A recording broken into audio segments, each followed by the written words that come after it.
everybody was like surrounding this dude, and I had asked, I think my girl Latasia, I was like, "Oh, who is that?" And she's like, "That's DDG. That's Haley's." Right, yeah. So like, I guess that's how at least she knew about him. That's how he became more popular, was because of Haley. Right, Yeah. okay, that's what I'm saying. So like, I didn't know this. It was. I just learned that Black Boy Max is an artist. I didn't know he was. I thought he was a streamer who kind of did music sometimes. But he's performing at Summer Smash. You heard about that? No. Summer Smash is like, but like no disrespectful means it's like the younger Rolling Loud. Yeah. So like if you look at the Summer Smash lineup, it's what Rolling Loud was in like 16, 17, 18, 19. Yeah. But he performing there. Okay. I saw that yesterday. Cool. I was like, I guess he's an artist too. They should put a 5-0 on the competing set. Remember we were talking about last night, and that's what's crazy. So now, not only is he streaming, he's now booking shows at the rappers. I'm like, I would be pissed too. I'm not gonna. Oh, for sure. Yeah. I feel like I'm a rapper. Like, I would be so pissed. Yeah. I'd be like, okay. Yeah. Anything you need? Nothing will be good. All right. Appreciate you guys as always. Thank you. Yo, what's up, everybody? It's Ryan and Dalmar. We are back, episode 3 of Cxmmentary. Yep. It's been a good week. How was your week, bro? It was cool. You know, I think a lot of stuff has happened, you know, just in the world of online creators. And, you know, for me, like a big thing, even like getting here, we're talking about before, right, was like, there's like these creators they're doing crazy things now. Like Speed, I guess with China, you know, like is on something different. Yeah, bro. I saw it either this morning or yesterday morning. Speed is in China. At first, I thought the post was fake because it was bald. And I was like, yo, who's this bald black dude y'all calling Speed? But come to find out, shaved his head. He's out over in China training to be a Shaolin monk. Which is crazy. Which is, no, like within his own right, I'm like, you can't, that's not like a jokey process. Yeah. So I was like, to actually go through it, I'm like, one, that's extremely impressive. But then I seen a post, it's like the Chinese government is actually thanking Speed because during like this time of turbulence, if you could imagine like the political landscape, like that he's actually showing positive ties between like the US and China. Right. I was like, yo, to even get like that level of recognition despite what's going on, I was like, yo, creators have this massive like type influence and it's reaching other parts of the world now. Yeah. It like honestly to me, like I said, the other big thing too is like this new wave of creators, especially on Twitch, I think are really like entertainers on a different level. Yeah, for sure. Than before, where I think a lot of, you know, no knock on people who are big on Twitch, but a lot of people are big because they were there at the beginning. And now this new crop of creators coming forward, they have to like go up against those people. So they have to be more entertaining than they are. Right. And because of that, I think they think of these things of like, oh, I'm gonna become a monk and that's my next content play. Right? Like, or Kai like creating his whole streamathon thing and like having every rapper on there, having it be this like basically live programming of TV, this whole like show on live stream on Twitch, right? It's just different than it was in the past. Yeah, it's not is very much like it's a growth process. Think about like even before we're talking about like the legacy of, although these are the young streamers, the legacy of what they represent. Right. It's like no different when like in the beginning of basketball and they was like shooting like this, you know what I'm saying? And like there was no 3-point line, and now it's just the natural evolution of what's going to continue to take place. And I do agree, bro. Like the bar continues to like rise. And then even you talk about like that level of content creation, like the black creator, you're seeing this from like a streaming standpoint, but then also like traditional native social. Like the other thing I saw a lot this week was, I can't remember his name. I think his name may be Ashton Hall. Don't quote me on this. Yeah. But he's like the fitness trainer that was going viral for his routine, which was unique to say the least. Right. But my question is, I actually wanted to ask you this. So there was a post that came out shortly after that said there was a massive surge in like Saratoga like sales. Yeah. Should a creator like that be compensated if in fact there's like publicly noticeable that there's tied to this phenomenon of growth? Yeah. I mean, to me, I think it seems like it's part of the game of you could have this potential impact and probably think about that as you're developing things. Right. Yeah. But for example, for that, obviously he's done it already. I wouldn't say retroactively there should be payment, but obviously he should be talking to Saratoga or his team and say, hey, we could collaborate. And if not, then maybe I go get Liquid Death or something else that's better. But like somebody else who's going to pay me to do this exact same thing I'm doing, like this doesn't have to be Saratoga. Like my fitness routine and the reason why it's viral is not because of Saratoga, it's because of me. So this brand can change, right? Right. And to me, the brand should obviously get with the times and, you know, figure out what to do with the creator. And I think it's interesting, bro, because like it's kind of like it's definitely not apples to apples by any means, but I do agree that there's at this stage in the level of content creation and what creators should know is like there is the potential, right? So I think there's one of those options is like it happens. Saratoga either comes on board after the fact, or you find a like partner, or you make the content with unbranded water bottles, right? And continue to grow and build, and like it almost becomes like this chase to secure this talent as kind of like an exclusive partner. I was just looking at it all week and it was like, I don't know. I definitely don't think, to your point, it should be like, oh, that he's like, it's unfair that the brands aren't going back to him. I'm not of that mentality, but I am of the likes of, yo, if I know I'm a creator and I have the power to make something go viral, I think, one, to your point, I'm reaching out to water and beverage companies ahead of these posts to kind of, one, put them on notice, because I think there's a lot of deal flow to come out of something like that. But I was also just curious, like, bro, like how you felt about the whole scenario, because everyone right now is like, yo, he should be paid. Because here's the other thing I wanted to ask you, like, it's the multiplier effect. So it's not just his video that causes the surge. It's the creation of the replication of people kind of like mocking what he did. Yeah. But some of those, it was unbranded, but some people also use Saratoga. So then it becomes this question of like, I actually am curious, like, is his video the most viral of all the videos that have now been created of this routine using the water? Right. Yeah, honestly, that's interesting, because like you said, there are creators who are now buying Saratoga to use in their video as parody of this, or trying to be similar to him. Because I think there was some sort of like, you know, quote unquote battle or war between his fitness routine and somebody else who does a fitness routine. And like everyone's kind of, you know, do a little bit of like headcanon of like them going like to battle versus each other. But I mean, and to take another step back too, probably the one benefit that Saratoga did have for his videos was whenever he like would break the bottles or pour them out or whatever, people could look up the brand and say, wait a minute, this water costs, I don't know how much it is, like $200, right? Yeah. This dude broke a $200 water bottle just for this video, right?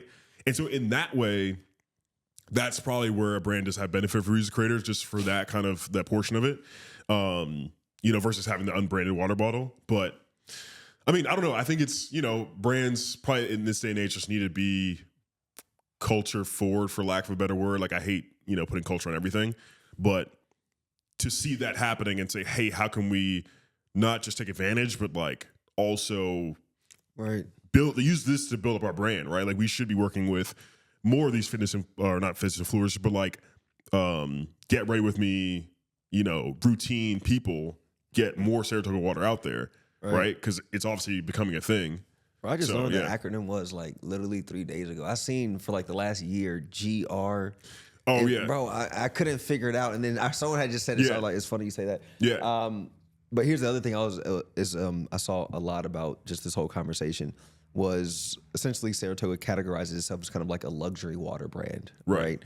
So the question becomes, it's like, to your point, does the brand now tap into culture and like these algorithmic moments?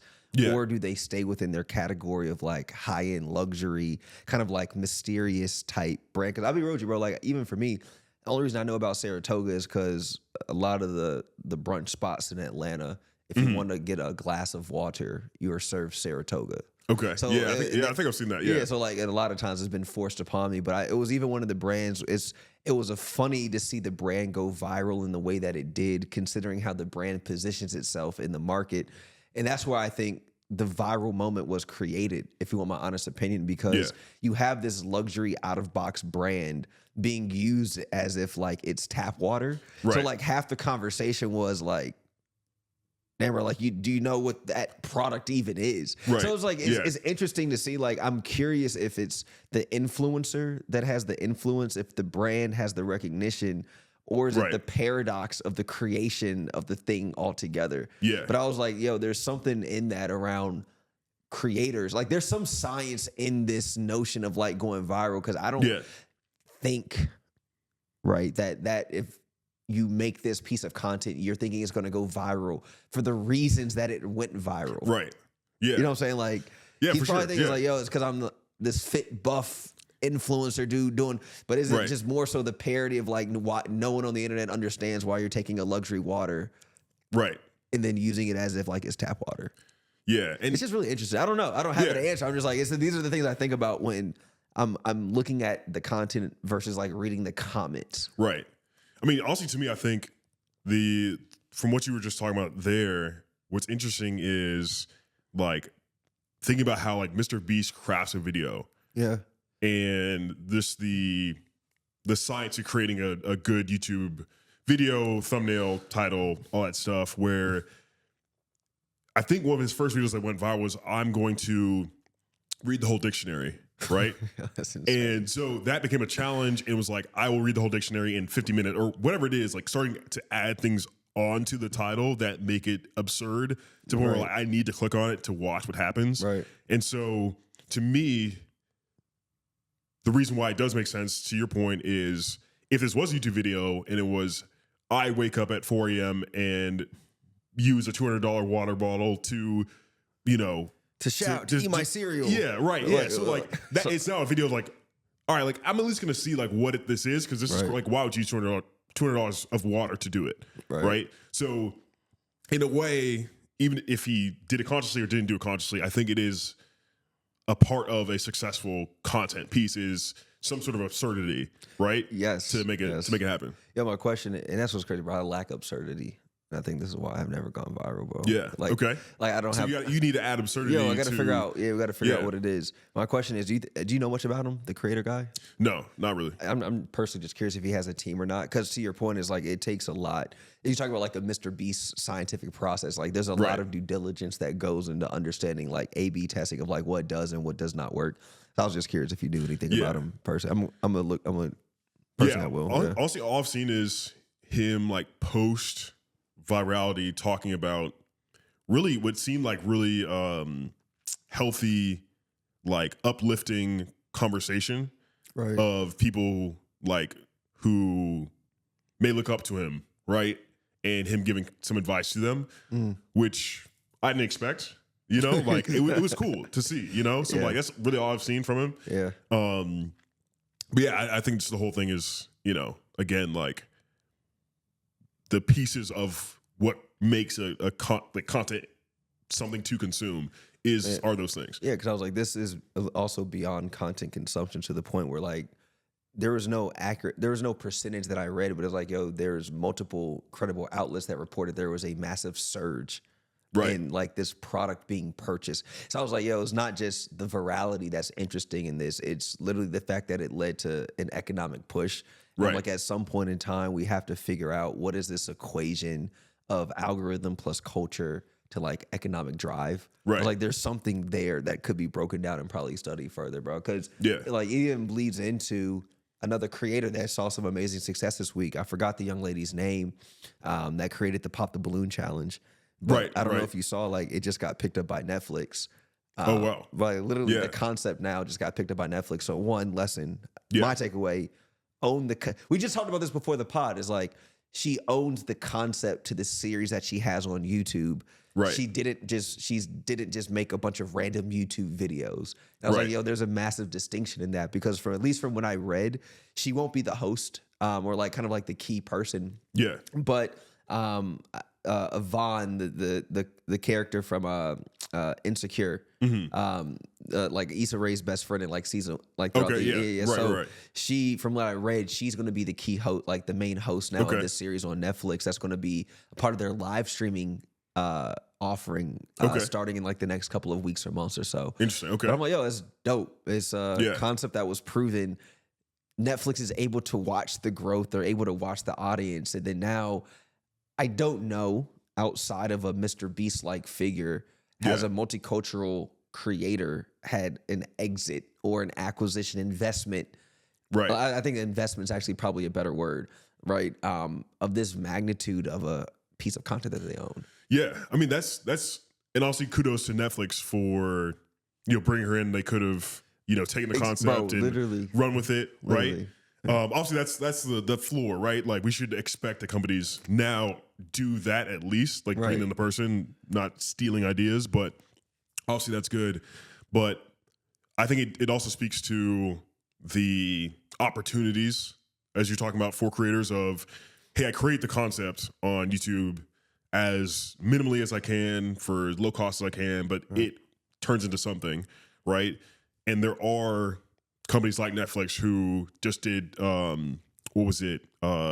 Jake Paul and Tyson, right? I feel like there was two or three other like ones that they did with creators. Amazon obviously did the Mr. Beast games. Right. I mean, you can kind of go back to HBO picking up Issa Rae's was it Diary of the Awkward Black Girl? Yeah. YouTube series. Turning it into Insecure. Insecure, yeah. Right? And like that whole thing that you could create something that could turn into something on Netflix. And obviously Netflix is starting to like lean in that direction. We were talking about before where Netflix is looking at podcasts as an opportunity. So the big Caller Daddy, Joe Rogan, all that stuff. Like, could that be on Netflix at some point in the future? But yeah, it's cool. And like, you even have like, I don't know if you watched Drewski's Could Have Been Love series. I didn't see the Could Have Been Love. I saw some clips of it. How is it?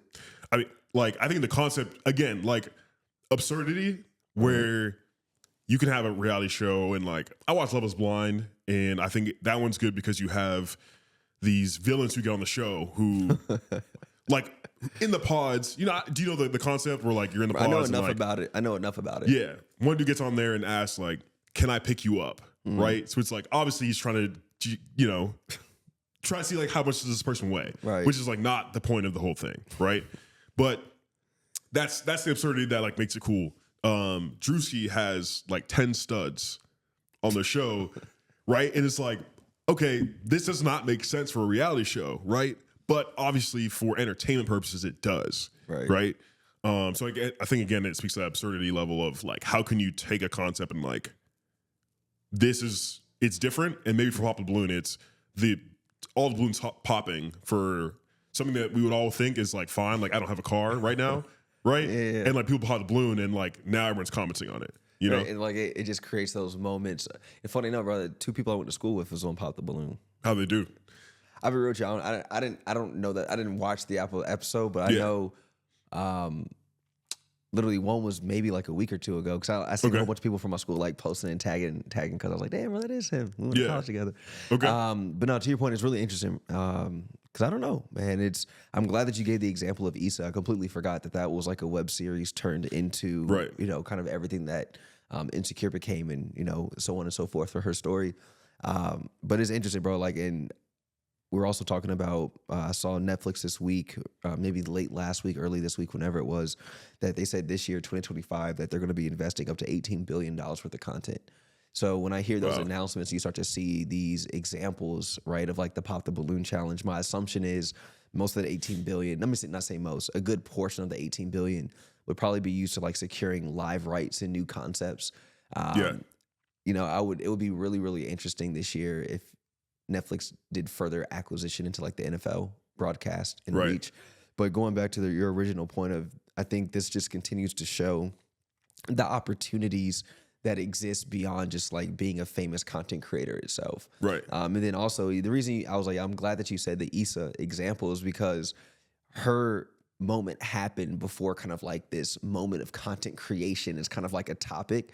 So it's almost like you forget about some of the people that already broke through the fold long before this became like a super hot topic in the country. Right. So now, bro, that's crazy. And I'm just really interested to see from like a business perspective, one, like where does Netflix like really lean into? But it is really dope to see that they didn't steal the concept. Like, that's like amazing to see. Yeah, for sure. And I think there's obviously a ton more creators who have created concepts that are comparable. Right. Like to me, I don't know. Have you ever seen the Family Feud that RDC does? Yeah, I've seen it. Yeah. To me, that's the funniest version of Family Feud because they do not know how the game is played. Right. The whole time, their side, the AMP side, no clue how it gets run. You have Berlizzi in the middle. To me, like, could that be a bigger production on video on demand channel like Netflix or YouTube, for sure, where it's, less of like this live stream version. Now it's more of, a thing that like Mr. Beast has Mr. Beast games, right? Like, hopefully we do start seeing this more of these big streamers, like, and I mean streamers in terms of like Netflix and HBO, right? Or Max, I guess, is now, but like going to creators like, let's work with you, let's build something, right? Obviously underrepresented creators as well, not just, Jake and Logan and Mr. Beast, but like, let's do some more things. Yeah, it's going to be interesting to see, especially as I think to your point, the challenge at first was there weren't enough at the table. Now there's a ton of Black, brown content creators across. I think what's going to be challenging is how do you make noise amongst the noise, right? The creators, in my opinion, that are going to have the most success are not going to be the ones that are just the most talented, but also the ones that like attach themselves to resources, the ones that are able to build a relationship early on with someone at Netflix that may see them, 10, 15, 20K to like get an idea off the ground. Right. I think also it was a big push of this already, but I think you'll continue to see a lot more media entertainment driven companies like your Metas, your Snaps. I know Meta, even most recently with their VR program, they just announced like a $50 million creator fund, right? So I think being in the spaces of creator is going to look a lot different because when this first kicked off, it wasn't really an industry. It was a bunch of different people just doing activities and creating and producing content. And what you have happening now are like brands in the media industry itself are actually starting to understand how like they can build their strategies for marketing and media alongside this. So that's what's like, if I'm a creator now, I'm just going to be transparently, I would just be thinking a little bit different about like, the viral absurdities, right, to whatever degree they make sense, are key. But what's going to become more key is like those that can match the absurdity with partners. Right. Yeah. Yeah. Partners like those platforms. And like I was just looking up that, to your point, Facebook or Meta, let's say, has Facebook, Instagram. I believe at some point they're gonna shoot off Reels into its own app. You think so? Yeah, because apparently that should be really cool. Like Instagram is Facebook in the 2010s, right? In terms of the cool factor. TikTok is a new cool thing, so Reels needs to be split from Instagram to be cool, right? To be really cool with like the new generation. And to keep that ecosystem going, obviously you need to be paying creators. And so I believe it's up to like 15K that they're starting to work with creators to build things on Facebook, right? So like starting from the first baby of Meta. Right. But like, how can they like work with creators to build things that people will go to Facebook for, right? As it changes. So yeah, I think, speaking of that, like obviously, Snapchat, I think also announced that they are investing more in creators, or at least had paid out a significant amount to creators in past years. We talked about Roblox. I believe they paid out $1.8 billion to creators in 2024. And to me, the biggest thing, as we were talking about with Christian last week, was you have GTA 6 coming out. Right. And I'm not sure if they stated it or if it's just, rumored that Rockstar wants GTA to be the Roblox for an older demographic, right? Yeah. Now, I was also curious, like even with like GTA 5 and the mods that you see, because theoretically, right, a lot of that's kind of taking place in what's happening. But to your point, as far as like an established creator program and fun in the way that like Epics and Roblox work, I say Epic, Fortnite and Roblox work, I think that's going to be really interesting. I mean, personally, I'm already starting to think about like what does investment into GTA 6 server look like from our POV, bro? Because when you talk about Grand Theft Auto, I think it's really interesting because Grand Theft Auto has so much autonomy that it can be like an adult game, but you could also make it like a T for teen game, right? Depending on like the activities that you're doing in just a particular set or in a world. So I'm like the brand interactions I think will be. Let's actually talk about this for 1 second. I'm gonna get back to what I was saying, but so a big topic recently that we've been having to talk around is like brand safety and brand guidelines as it relates to certain partners getting into certain titles. Right. So you can think about like the 3 big games right now that you're doing: this Minecraft, Roblox, Fortnite, right? All which are targeted towards children. So it actually alienates a ton of marketing and brand opportunities for brands that are geared for like 18 plus, 21 plus crowd. Right. So I'm really curious though. in adult rated games like a GTA 6, which is going to be open to everyone, but brands don't think that the title's safe. Right. Right. So it's like, again, like this really interesting, like paradox loop. Cause at a certain point, it's like certain marketers will only stay in this environment of like, 10 to 18. But it's like the other piece of what would be talk about like in-game integration from like a AAA title would be Grand Theft Auto. But a lot of brands can't swallow the GTA pill. Yeah. So I'm just curious, like these are the type of things I just think about, like, no, for sure.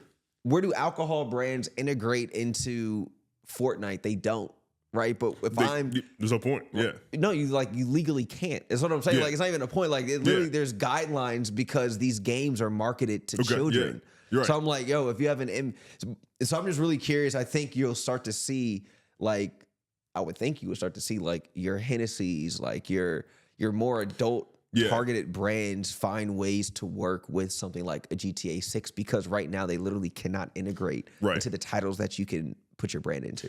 Yeah. No, honestly, that's very interesting because, even past like alcohol brands, like I would think and I would hope that brands that are really just used more by adults, because I can see why, for example, Oreo would want to do and like Fortnite. Barbie and Sour Patch Kids. Right. Because it's kids who are going to be driving their parents' decisions in terms of buying these things. Even if mostly adults are buying them, it's very like childish, kiddie, like, all those different things. But even like, for example, DoorDash, right? As a company, kids don't really have debit cards and credit cards. At least I don't think so, right? Well, it's a little bit different now. Yeah, but like that to me would be, hey, if it's all adults here using DoorDash, correct, even if there is a little bit more of a brand risk, right? To me, it would make a lot of sense to connect with what will be the biggest game probably of all time, GTA 6. It's gonna be massive. Yeah, like people should be DoorDashing in the game, right? And so it should be a way your character could earn money, is like, and like those are the natural, and that's what I'm talking about though. But do you think that brands that, again, public facing, there's potential backlash attached to the title itself? And so I'm just really curious to see, to your point, like what is going to be that deciding factor of like, oh damn, bro, gotta get used to that a little bit. What is going to be the deciding factor of how do we show up in games? Because I agree with you, is Fortnite, Roblox, Minecraft, those are very tweeny like it's tween.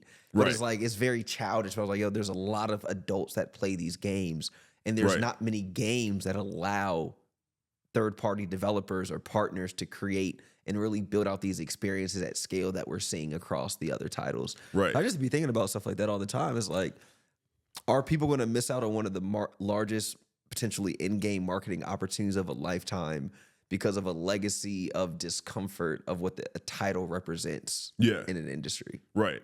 I mean, this may speak to how naive I am about the whole, like the brand decision process in terms of marketing and all those things. But to me, it does feel like there is an opportunity to be a little bit more risque, we'll say, right?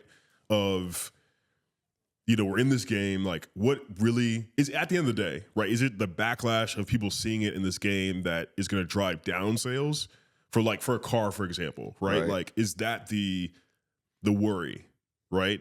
Is that there's going to be that, or is it more of a legal standpoint of, if we're associated with this game and this thing happens, we can be held liable for whatever, what have you? Right. I think it's the latter of what you said. And I don't quote me on this, but it was maybe like a year or two ago, we were talking to a car manufacturer, and I think there is some legality or PR concern. Hypothetically speaking, you put literally Mitsubishi in GTA 6, and then now someone's making like a crashing game, right? And all the public sees are like, Mitsubishi's crashing, so like there becomes this perception that, hey, these aren't good vehicles, right? So there is like that side of it, which is understandable. But I'm like, in this world now where content creation and reaching audience is so segmented and so nuanced, it's like I'm not entirely sure that, like putting something that has such an impact on the shelf makes sense. Right. But then also, to your point, I'm not a brand marketer. I may not be taking in all the considerations of the implication of an M-rated game attached to my brand called Grand Theft Auto, especially if I'm not serving especially if I am serving more of a general market audience than more of a nuanced audience that understands this IP at a very like deep state. Right. Yeah. I mean, maybe Rockstar would have to create a lower than M like version. a safety mod. Right. Like There's less sexual themes or nudity or anything that would be a flag to a brand of, yes, in the main game, in the story part, there's all this stuff. But in terms of someone creating a world, they can't do these things. And that's a good point. Because I think now that and I think this is where we started the conversation. Because in the example of, say, is Community Development Co., right? Yeah. We build a GTA 6 level. We have the control of what goes in that environment. Right. And that's where I was saying, like, in a world where it's third party, and there is, say, like, you've stripped the elements of, like, the prostitution and, like, hooking up with hookers in the back of the car. Right. Random drive-bys happening for no reason. Right. And it's your own world. Would Walmart want to be in that world? Although that world is safe digitally, but publicly it's still Grand Theft Auto 6. Right. Do you see what I'm saying? Because, like, you could literally probably, in this version of the GTA that we're talking about, you could probably make an E for everyone game. Right. 100%. Yeah. Right. But that E for everyone is still surmassed by the public opinion and public sway of what Grand Theft Auto represents in the market. Right. And I think, like, that's what I'm interested to see is, like, yeah, like, we literally just have a Walmart here. There's no guns.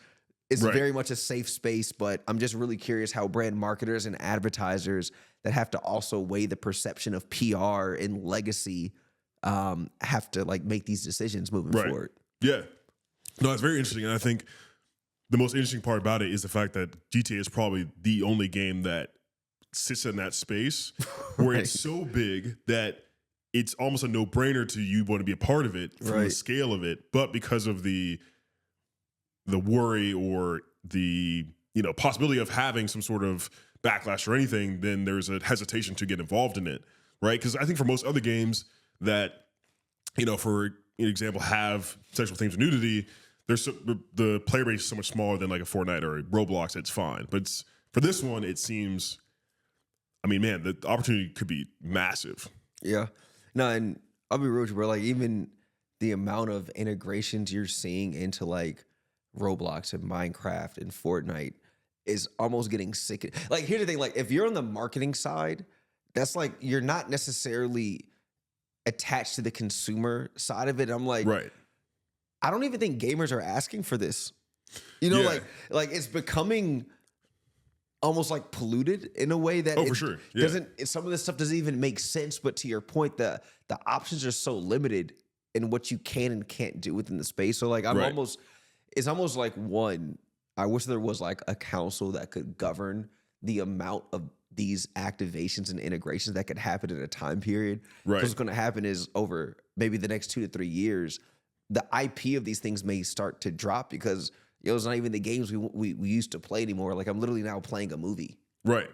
Like, at one point in time, I used to just drop into the Hidden Hills with the homies. Right. But now everything's replicative of, like, something completely different. Yeah, and I think to your point, Mentos just launched integration with Fortnite for the Mentos Cannon, playing on the Mentos and Diet Coke, explodes. Putting it into a cannon, now it's a gun for the game, or probably not really a gun. I didn't even see that. That's pretty cool, though. I didn't even see that. Yeah, and it is cool, right? But to your point, like, how many of those is too much, right? I think it's probably one of the first. I don't pay that much attention to Fortnite, but I think it was the first one where I saw where there's a massive Mentos on the side of the cannon, right? So you can see it. Everyone's, when they get it, like, it's gonna be Mentos over everything.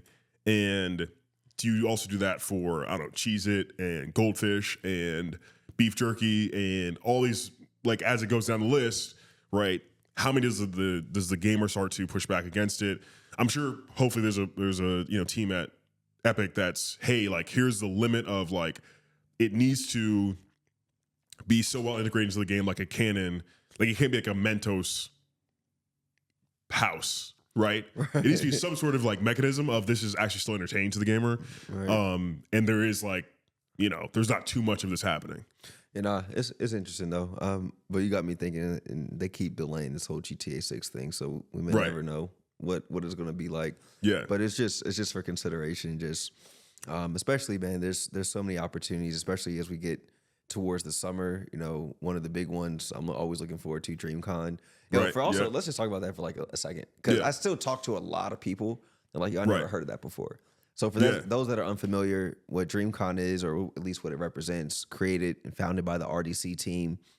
So amazing, right? Everything that they've done leading up to this point. But DreamCon is like, the largest Black meetup when it comes to gaming and anime. Yeah. And I think objectively, I think that's kind of factually true. Okay. Yeah. It's like the largest Black, and unless someone can justify gaming and anime. We're not saying, we know that there's Afrotech, we know there's Essence. Right. Because I'm starting to already figure out, if you misquote one thing, the people in the comments, they're unrelenting. Right. So what I'm saying is that DreamCon's phenomenal. This is the first year they're going from Austin to Houston. We'll be in Houston, Texas the last weekend in May. But even just to see the lack of brand presence so it's like, here's what I'm saying. It's like everyone's trying to invest in advertising, like marketing and gaming. Right. And you see all we could probably go through like 15 to 20 integrations into games. Right. With the aspiration to reach gamers and gaming audiences. Right. Then you look at things that are happening in real time, and I'm like, how do people miss the mark? It's almost like, if you want my honest opinion, not to go back to the last conversation because we're talking about DreamCon, but it's like marketing is becoming so lazy, where it's like, Fortnite players, let's just get in the game. Robots, players, and I mean, it's becoming like the thing. I'd argue, just jump in, that it's always been lazy. And that's probably the problem with it. Right. And I think it's just now, because it's something so close that you use on such a frequent basis, you're just seeing it. Right. And that's why I'm like, I don't know who's going to face the backlash. Is it going to be the brands themselves and gamers literally going on Twitter and be like, we're not using X because they won't get out of our damn game. Or they're going to be the publisher, because people are going to stop playing because they feel like they're not even playing a video game anymore. Right. Yeah. But all that being said, I'm like, I don't know how all those people miss opportunities like a DreamCon. Yeah. Right. And see what's actually going on and happening in reality, in like real time, with real people that are clearly spenders, right? They're flying, they're getting hotels, they're renting cars, they're getting in Ubers. So I was like, if I'm a marketer, I'm like, these are the audiences that I'm trying to attract, and I'm trying to find more audiences like this throughout the country. Yeah, 100%. I mean, I think a lot can be said to just the blindness of marketers in terms of multicultural audiences in general. We can hit that from the jump. Secondly, I'd say that, back to your point of marketing being lazy, is that I think probably a lot of it is the trends of the day always get the most. Like, we got to hop on the next trend. We got to be on the trend. We're not looking necessarily forward the next thing. It's more of like, this thing is happening. Right. We can jump back to something that I thought was incredibly lame, but the Heinz mustard, right? And because of the zeitgeist, we'll say, of the whole beef, right? Heinz now had the opportunity to jump into the conversation because of DJ Mustard getting the shout out on GNX with Kendrick, right? And so, hey, we're gonna create this yellow mustard with DJ Mustard. Cool. But going forward, does Heinz ever connect with hip hop ever again? Right? Or is it just because it was so trendy and the beef became so massive in terms of the amount of audiences tuning into it that we're going to jump in at this time and nothing else, right? Because to me, there's more opportunity to, be deeper into hip hop, working with, I don't even know, like black barbecuers down in Houston or something, right? Or probably, what's the mustard? Is it Carolina that's mustard based barbecue? I don't know, bro. I don't want to get it wrong. I'm from Texas, so we're the ketchup, less sweet based barbecue, but I believe it's Carolina.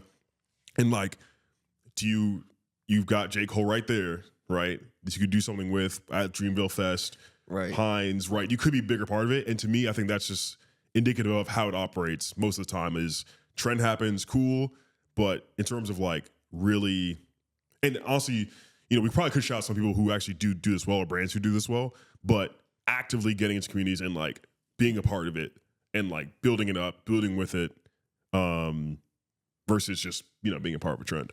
Everything's become so instant gratification based. Yeah. That it's really hard to find the through line to things that fully make sense, that sometimes that don't.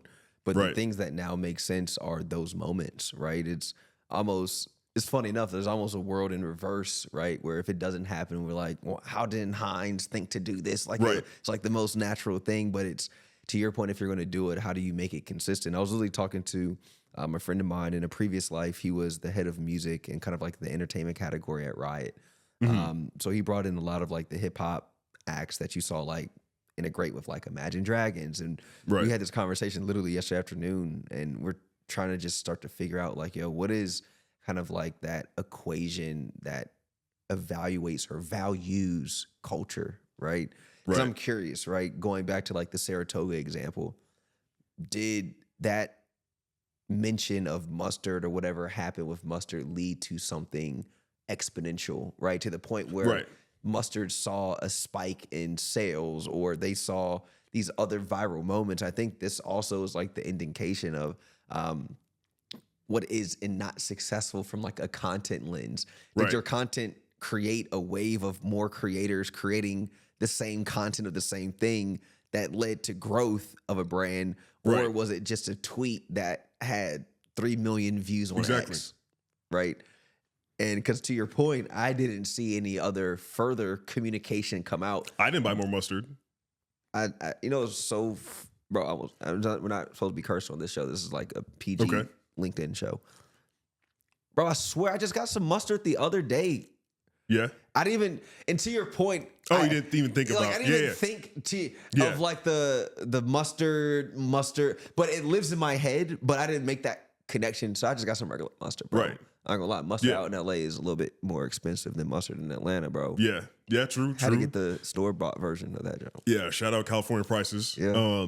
But no, I think to your point is like, for somebody who, listens to hip hop as much as you do, and I do as well, that I would think that the better play for a brand is, how do you get this consumer to always think of your brand when they go to the store, right? Because if Heinz was promoting Rolling Loud, if Heinz had a booth at Rolling Loud, if Heinz, had the Banana Boys at Rolling Loud in Heinz suits, right? Bro. Like being a part of it. And that's, probably the top level. You can get like deeper into it. Like maybe there's like a Heinz playlist on Spotify of hip hop. Like there's so many more ways to get deeper into the space and have like, hey, and to your point, actually, that's really good. Like you said, it costs more California mustard, right? Right. But if this brand is doing something for you and your identity, your community,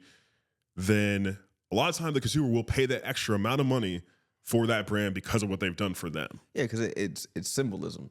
It's symbolic of something larger than this thing I'm about to put on my hot dog. Right. Like it's actually connected. But no, that's what you just said is really interesting. It's like, first off, you said the Banana Boy should be in Heinz mustard. As a I'm concept, saying, bro, we deserve to be marketers. Oh, true, 100%. Bro, we deserve to be paid marketers. Because this is free. This is like literally free right? ideas. Yeah. But I'm like, but if you don't know who the Banana Boys are, then it's not relevant, bro. You're not tapping into the because now that I'm thinking about just all the opportunities of everything that we're kind of going through here, but just moving forward. But I'll be real with you, bro. Being a marketer now is also probably harder than it's ever been. Oh, absolutely. There's so much noise. Bro, there's so much nuance. There's so many subcultures, and so many people are just looking for a thing to put. Going back to like why comms and PR is so important, and like these decisions even weigh more weight, which is, I think now more than ever, bro, you can't just have traditional people working on brands, bro. Like it's almost like you have to have like these jack of all trade people that know a little bit about everything, or bringing in either part-time or contract people to be on these teams. Because fair enough, like I don't see a brand ever hiring like someone that specializes in gaming, someone that specializes in anime, and this person's in podcasting. Right. But it's like you have to have a person that can understand all of these different spaces, or at least people you can lean into, because there's gaps being left. But I will not just like try and be harsh on everybody. I would imagine now marketing is probably the hardest it's ever been, especially if you've never been outside of like the traditional marketing landscape of like buying on television, buying on radio, right. sponsoring the Grammys and the VMAs. There's so many things you can do out of home.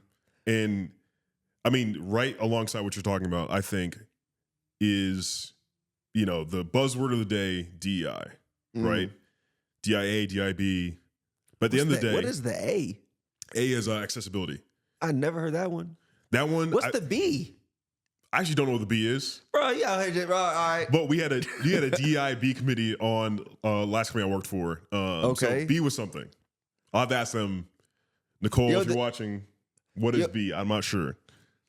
So there's DEA? DEIA. So DEI, diversity, equity, inclusion, and the accessibility. So building ramps for buildings, elevators for people who disabled people who need a little bit more. I get the accessibility. B may be belonging. It could be. It probably is. I didn't mean to distract you. You just blew my mind. But no, you all good. But yeah, so DEI, the just practice of, you have a job, for example, right? Putting it out in more communities, right? There's no sort of quota or any of the other maybe PG, but bullshit reasons, right? Of people saying why it's bad. But, and I always shout out Ally Sports for doing this well. Putting out jobs in multiple communities so that you get applications from many different people of walks of life, right? So that when you are reviewing candidates, you can review them from all these different communities.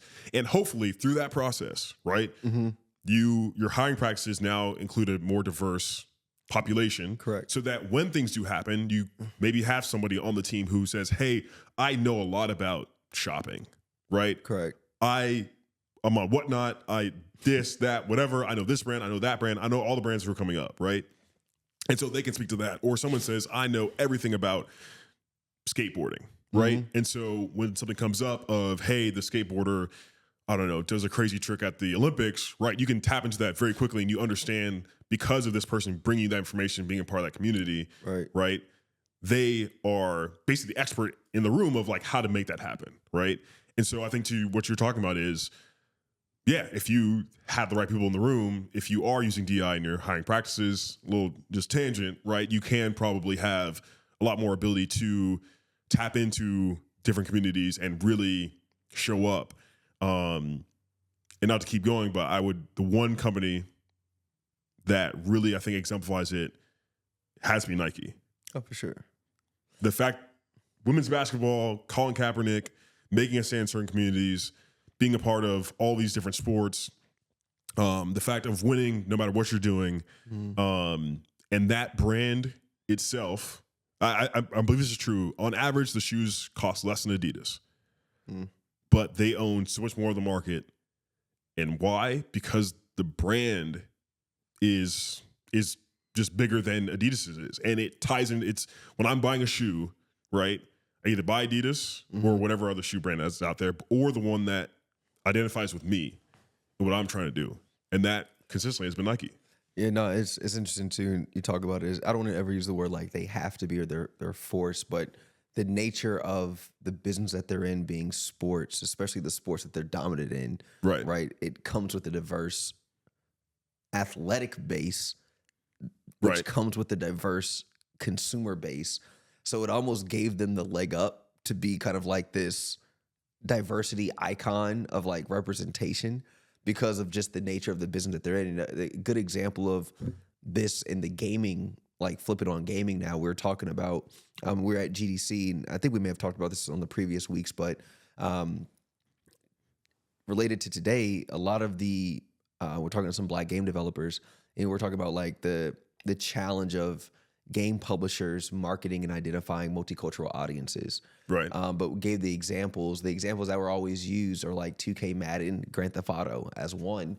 And I was like, I think you have to put certain titles on the shelf as like outliers, because I would argue, well, let me say this, I don't know, but what I would strongly assume is that EA nor 2K nor Rockstar knows the multicultural community better than Riot, but what they have are titles that naturally integrate into that audience, right? So because, of course, the NFL, the NBA have millions of fans that are multicultural. They have millions of fans in general, but of course, like multicultural fans. Right. Of course, if you put out a basketball game, a football game, there's going to be a natural affinity to those titles, but that does not have to be reflective of their marketing capabilities to reach an audience. 100%. And so that's where I think is really interesting when you just talk about kind of like these nuances in the different spaces. But yeah, man, I think there's a lot that's going to be uncovered as far as opportunities. I think you'll see a lot of success. I think this year also there's going to be a lot of cultural moments, right? Like I'm really excited to see what happens with like this Tony Hawk, right? Because math says the game has to be successful because of the cultural influence that it's had historically. Right. I'm curious to see now, because again, growing up, Tony Hawk, I think it just hit because again, it was right game, right time, right music, right everything. Yeah. But now there's a whole slew of like black skateboarders that wasn't on the scene back then. So I'm curious to see, especially now with all these nuanced micro communities that also didn't exist as much back then, do these games have the same cultural impact that they did? Yeah. Or was it just like the general market kids and like the black kids that was kind of like into different things that kind of all found each other, but like Tony Hawk wasn't a mainstream hit in all parts of the gaming community. Right. So I'm just really curious to see, like, going through everything we're talking about, how does Activision use its cultural hype now? I know it's a little rant I'm going on, but I think about this all the time. It's like the difference between a Call of Duty and a Battlefield, right? 100%. Like, I think functionally, right, graphically, Battlefield is a better game, right? It has destruction. Yeah. You shoot a rocket at a building, the building collapses in real time. Like, that makes sense in a war video game. Right. But what I do think is that Activision and Call of Duty blow Battlefield out of the water when it comes to connecting to all gamers, right?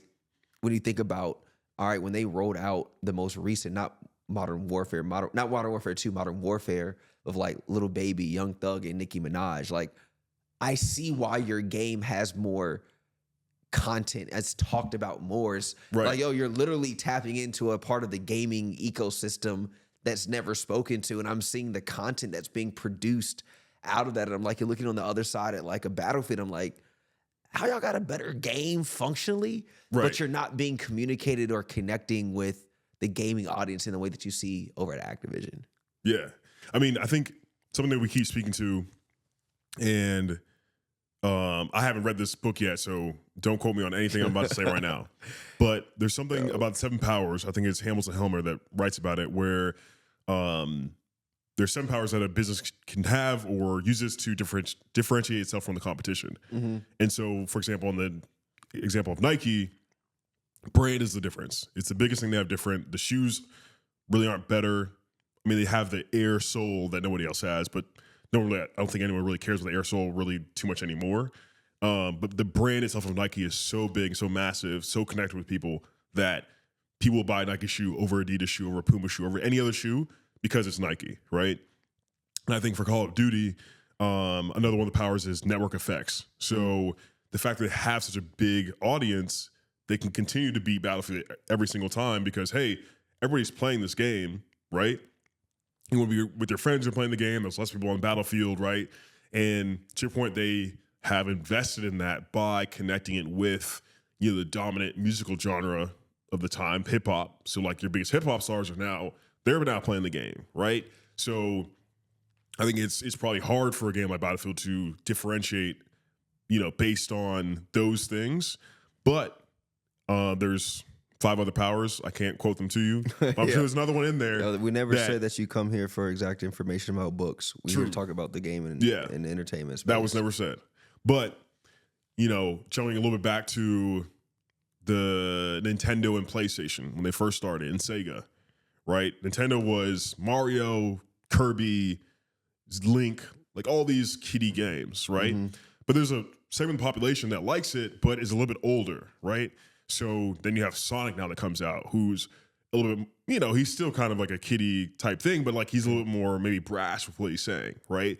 And so it appeals to this older generation that Sega uses to, build itself up. And then the same thing with PlayStation, like, okay, everyone's buying these 64s, all this stuff, but like, what about somebody who isn't trying to play Mario? They're trying to play, I'm trying to think of a PS1 game. Was it Final Fantasy or Square Enix? One of their first games, right? So there needs to be something for the audience that's different, right? And I think all this is speaking to like marketing in a different way, right? Of how do you find this audience, right? That isn't currently finding what they're looking for elsewhere. Hey, bro. I think another example. I think gaming's getting back to an interesting place. Also saw this week Game Informer is coming back. Oh wow. Okay. Yeah, bro. In full swing. The original owners, apparently, I was reading some of the story, like had the company, they had some financial trouble, things shifted around, but literally they secured more funding this week. Okay. So Game Informer is coming back. I remember that was like one of the greatest reasons to go to the grocery store every time. Yeah. Like your mom, like she just be gone 10, 15, 20 minutes. Yeah. Or literally just flipping through Game Informers like in the little magazine section. So I was like, that was a really cool announcement. And also it just kind of shows you the validity that this space is continuing to grow. And also it shows the value that certain people had way back when. Oh yeah. But the consumers weren't caught up. And I always just think back to like, it's not exactly a Game Informer example, but thinking about like gaming lounges, right? Growing up in Maryland, in Columbia, there was this place called Cyberden. When I was like literally 7th, 8th grade-ish, me and my friends, we would go, like our parents would drop us off for like 2-3 hours. It was the Access Replay, but this is literally like 7th, 8th, 9th grade. I don't know why it crossed my head the other day. I just Googled it. And saw that it went out of business many, many years ago. I've been known this, but I was like, yo, he didn't have a bad idea. He was early. And I was like, sometimes, that is the challenge of also when you talk about being a creator or being an entrepreneur or like living in these free spaces is like very rarely is someone wrong for their belief.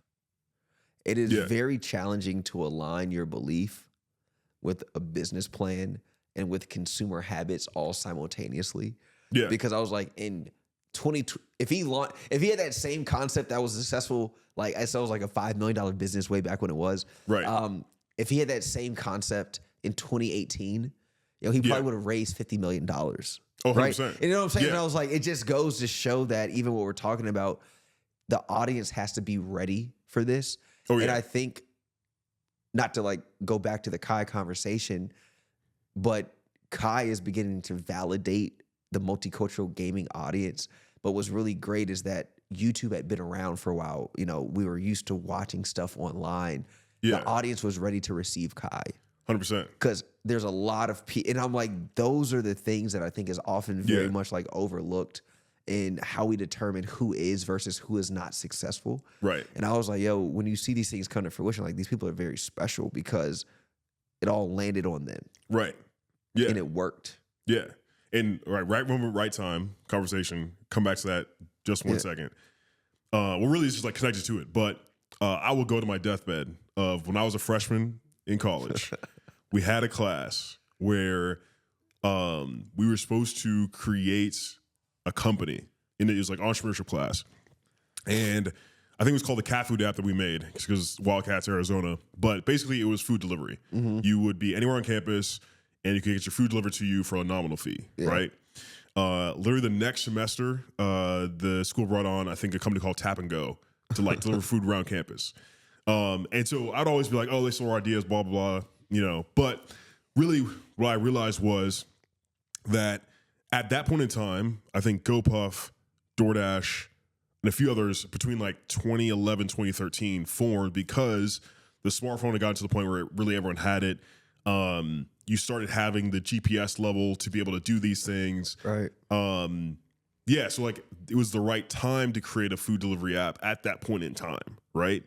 And so, if I had been executing at that time, maybe, you'd see me like Forbes talking about, the cat food app instead of DoorDash. Maybe everybody using cat food, but no, like thinking about like right moment, right time of those technologies all kind of coming to, and I think there's multiple companies that have that same origin story of technology hitting a point of, I think even Tesla, right, in terms of batteries. But for creators, really like there were those who I think we're talking about DDG on YouTube who were semi-big before. Some people knew about him. I mean, you even talking about you didn't really know about DDG until Complex Con last year. Yeah, and he has or had a girlfriend at the time who was a bigger, was bigger in the grand scheme of things from her artistry. Yeah, what's the last name, bro?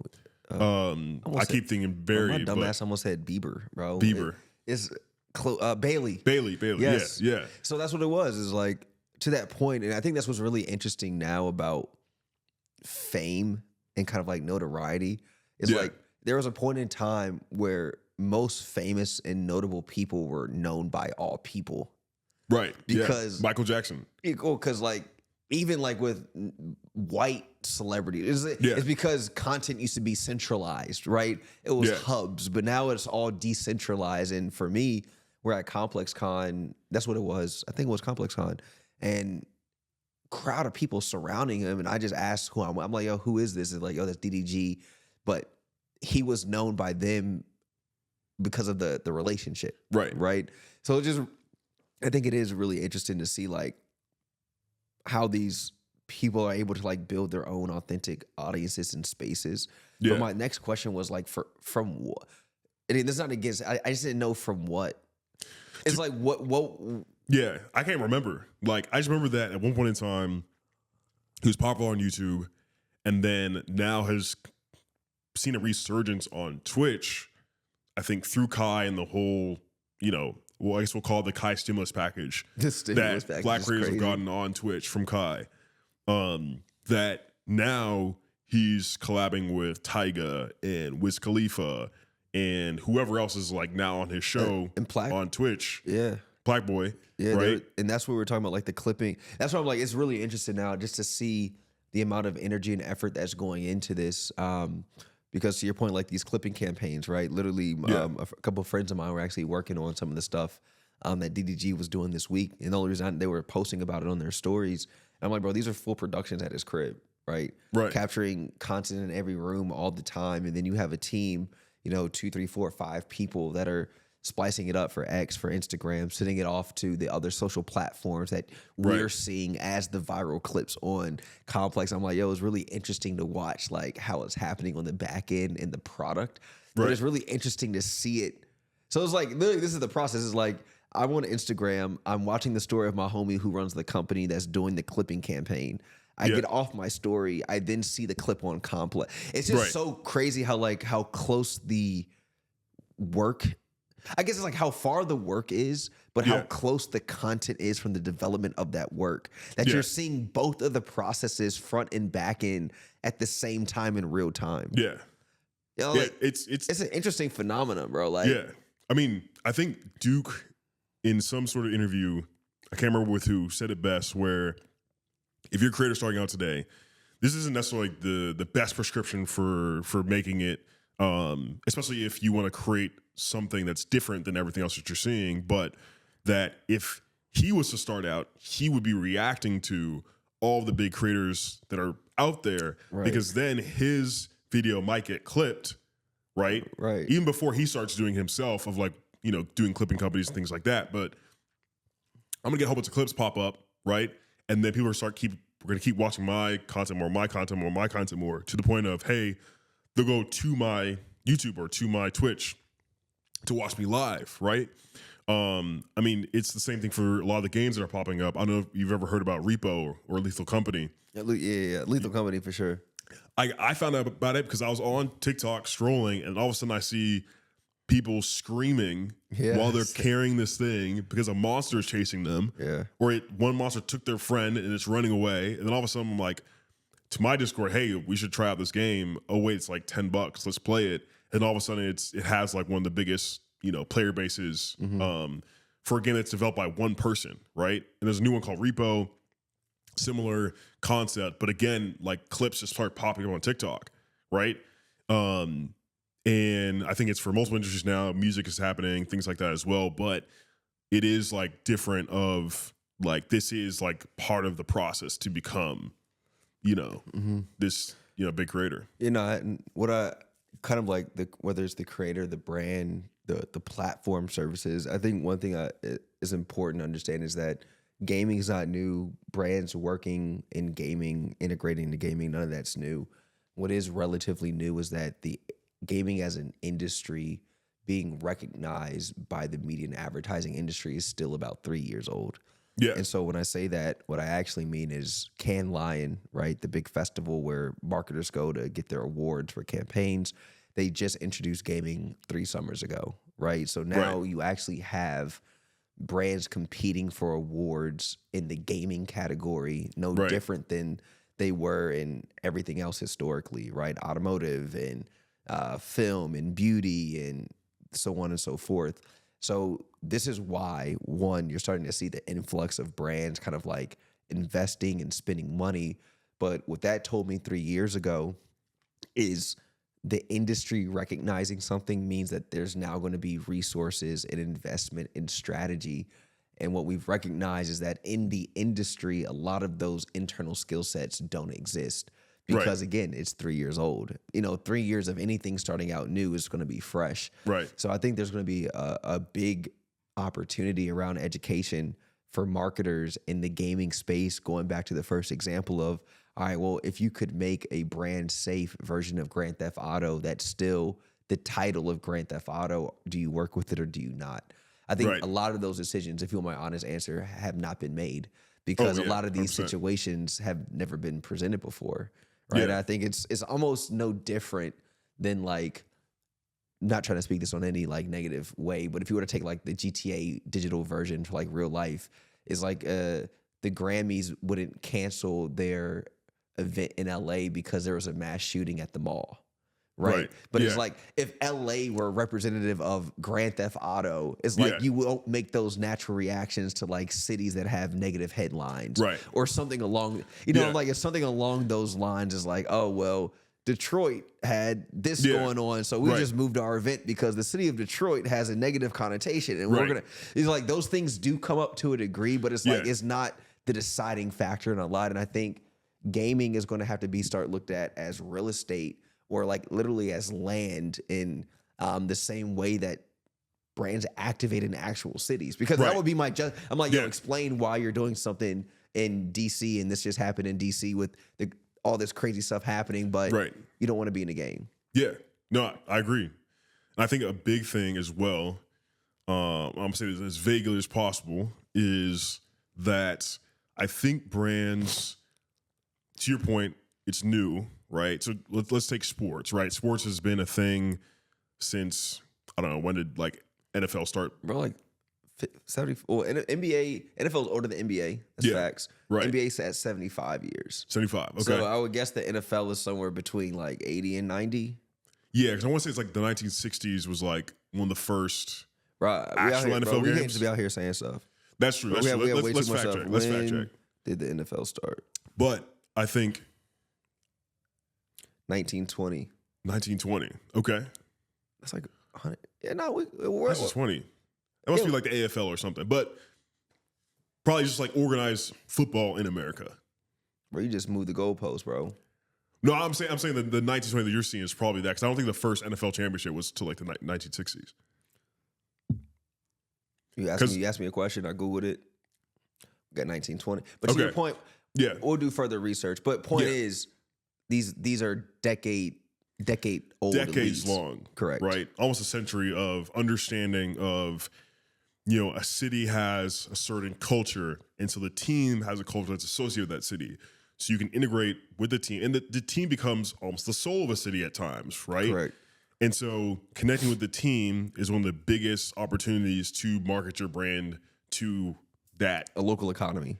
Like I believe that the Mavericks have whatever deal they have with their auto brand is because that Texas, right, in Dallas is such a massive truck place. I believe it's with Ford or one of the big truck companies, but because of that, they are going to pay a large sum of money to make sure they sponsor the Mavericks, right? And then on top of that, now these larger than life players now become the big people that you're working with, Kia and LeBron. Goes Rolex and was it Federer? I think for the longest time, probably Tiger as well. Like those became the biggest things. You sponsor these big, large life persona people. They're doing these crazy things in sports, race car drivers, all those things.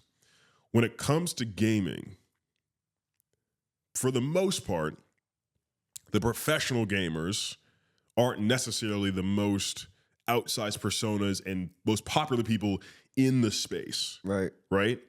It's the creators who are playing the game alongside these people that are creating the entertainment, that are even maybe on teams or working with teams. And so I think that's another thing that's like a different step to understand of, all right, we can't go to, X team that's playing X game, sponsor their player, and now we're gonna get the most value possible.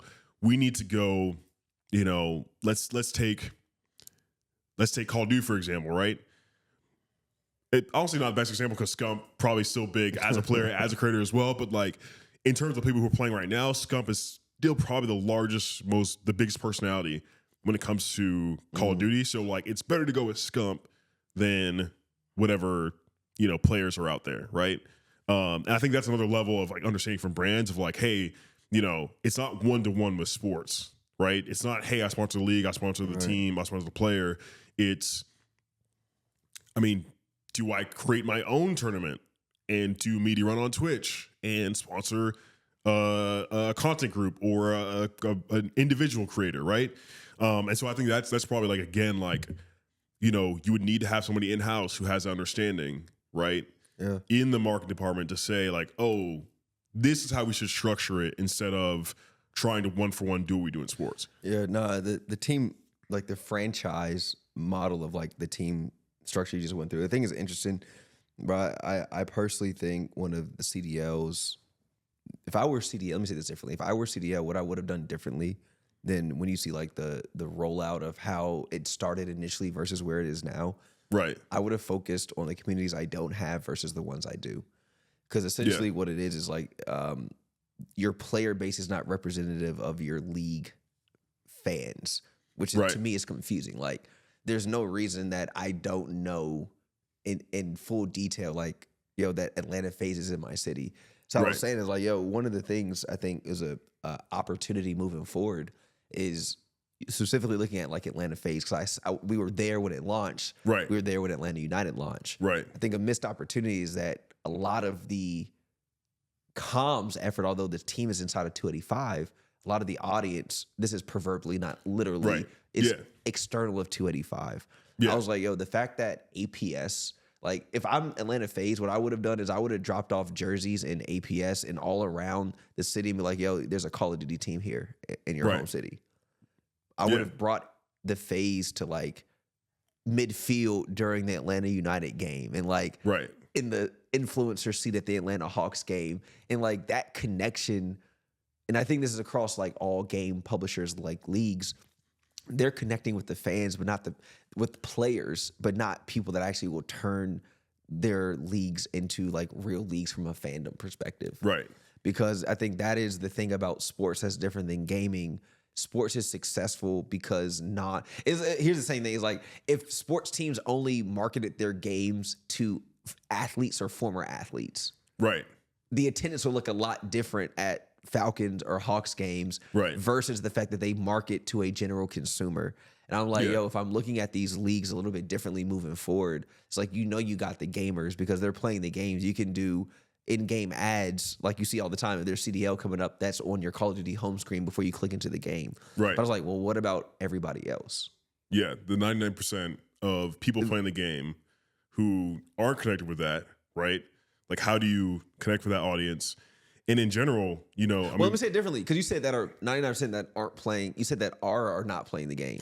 So out of the 100% of people who are playing the game, there's whatever percentage, 1%, 10% that are playing, that on the esport, right? No, and there's this other percentage knows nothing about it. Well, what I'm saying is take that whole 100% and put it on the shelf. Yeah. Take the whole 100, put it on the shelf. I want everyone that's not playing the game to know that there's a league here, because to your point, sports is more than just the activity itself. It's civic pride. It's community for a number of reasons. Because again, why I say the Atlanta United example, until I went to an Atlanta United game, I didn't care anything about soccer, bro. My first soccer game I ever went to was in 2018 when Atlanta United came to Atlanta. And now because of the fact that I experienced it, I felt the energy, I heard the music. I not only do I go to Atlanta United games, I'm an extra eyeballs on MLS on Sundays on ESPN. Yeah. Right? And so that's what I'm saying is like, you have the people that are soccer enthusiasts and soccer fans and gamers. I was like, what about the other folks that aren't engaged, but they still want to feel the feeling of what civic pride brings to the table? Yeah, 100%. And I was like, I think that part is what was missing a lot of what you saw in like the launch of gaming related leagues. Right. And I think that's going to be something you'll see change over time. And honestly, bro, like I think that engagement, the viewership attendance is going to go up. It's going to go up quick. I mean, another big thing alongside that is I think the change in how teams who from the beginning of esports to now, who were the most popular then, and like at a certain point, like 2018, 2019, had big peaks, $40 million valuation on Forbes. Now we no longer get the Forbes esports team valuation anymore, all those different things. But you have content creators who are now, hey, I'm going to start my own team, right? And so because I'm a fan of, let's take Kai again, if he starts a team, right, he will have probably the most popular team in Call of Duty from the jump, right? Automatically, right? Even if it's not even called Atlanta, right? It'll be the team from Atlanta. That will be Atlanta's team is Kai's team. Correct. Right? And so I think culturally it's different here from, say, like Eastern Europe or Korea where, and we were talking about before with the LAN centers, I think it's like $1 or something equivalent to pay for an hour of gaming on a PC in Korea, right? Versus like $5, $10 for an hour for console gaming here, right? So it's the cultural differences that are out there, but they're able to like generate multiple teams per region to fight each other to be the representative of that region. So to me, I'm envisioning, hey, what if there was multiple teams battling to, represent Georgia or the South or whatever it is, right? It's not a dollar amount figure, like like we don't. Hey, here's $50 is us. Yeah, it's like you have to. But that's what I'm saying is like it starts at literally we talk about grassroots, right? Where there has to be enough hype and interest around these 3 to 4, 5 orgs, right, to then even justify what we're talking about. And I think again, where esports tried to get to was go back to the example of right time, right place, everything lining up. The gaming audiences weren't ready for professional leagues. It's not even like, it's not even like the idea was seeded, right? Like, it's 2022. I'm sorry. It's like, hey, it's 2015. Yeah. In 2017, we're launching this league. Right. It's like press release, league starts in 5 months. Right. Right. You have a team for I don't know, Charlotte. Go find them. So it's like there wasn't even it was just here, right? It was, and so I think now you have to kind of play catch up and bring everybody up to speed. But nah, bro, I think this is honestly, it's just really interesting. I think again, as you're going into the summer months, blockbuster movies, films, more games, all those things are coming out over the summertime, over Q3. So I think we're about to get into some pretty exciting times. I'll be real with you, bro. We're coming up on time, my brother. All right. But here's the thing too, is that just so y'all know, because of Dalmar, we won't be able to court next week. Because of me. That's a crazy way to frame it. Bro, it's not. That's a crazy way to frame it. Dalmar texted me last night. He said, we can't do it next week. I can't.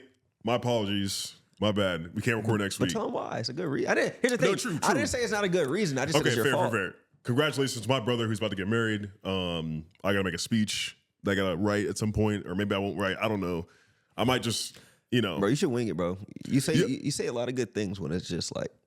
Okay, I appreciate it. Yeah, I'll have a couple glasses of champagne and I'll get up there and I'll start. I'll embarrass my mom. That's my whole goal. That's smooth. Where's the wedding? It'll be good. Austin. Oh, or like an hour outside of Austin and Bastrop. Okay. Well, no, that's gonna be smooth, man. Well, congrats to your brother. Appreciate it. Future bride, future larger fam at large, bro. Yeah, it'll be good. But here's the thing. We'll be back in 2 weeks. We're gonna have more guests on. Yep. Here's the thing too. I would love to say, like, if there's things that y'all see in the industry that are going on, want clarity. Yeah, what we promise to do, we're gonna get more factual. Yeah. Right now, we're saying a lot of things that we know to be true. Right. But we're not seeing a lot of data and information behind it all. So we gotta start leaning in there. Yeah. But nonetheless, until next week or 2 weeks from now, it's just And actually, one thing I want to do is it's called carve outs on a different podcast, but just like what things outside of what we've been talking about have nothing to do with it, even like reading or watching or anything that you want to like just shout out. I got you. We'll start doing that. I like that a lot. Yeah. There's a whole bunch of random stuff that goes on throughout a given week. Yeah. I mean, for me, I'd say the book I haven't read actually, but it sounds cool. Seven Powers by Hamilton Helmer. Everybody go read that. I want to read it too with you if you decide to get it. So watching Invincible, I think, or I finished it for the season, but I think just most incredible show on TV right now, both live action and animated. Let's see what else.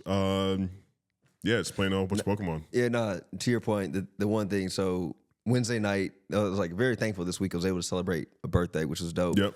Happy birthday again. I appreciate you. And Wednesday night ended up going to a comedy show. So that was really dope to see like Craig Robinson, loved The Office. So it was dope to see him like 5 feet away, just like doing his thing in person. Right. But the comedian right before him, I do not remember bro's name, but he's the co-star of Deli Boys. Okay. So for those that don't know, Deli Boys is a relatively new crime comedy show on Hulu. Literally just started episode 1 last night, but it's about this billionaire Indian dude that had like all these deli restaurants. Turns out they was really trapping out them Jones. Okay. And then the dad dies. This is not spoiler alert. This is literally the point of the show. Right. Dad dies, and so the two sons have to like take over like this deli operation, and they find out that like their dad's not like Baba, like it's like what they said like all the time. And, like he's like this kingpin, and so literally about to go home right now and watch episode 2. But like that's my carve out, and it was dope to see the comedian live. I was like, bro, he is hilarious, and that's what even made us like after seeing him, we're like, yo, we had to go watch the show. Yeah, and it's equally as funny. So y'all should check it out, Deli Boys or Hulu. It sounds like Top Boy combined with one of the sitcoms of a restaurant. So it's basically like Bob's Burgers, but Top Boy. You get it. Yeah. You get it. Nonetheless, y'all, we're going to check out of here. We'll be back in 2 weeks. Stay blessed. We'll catch y'all. Until next time.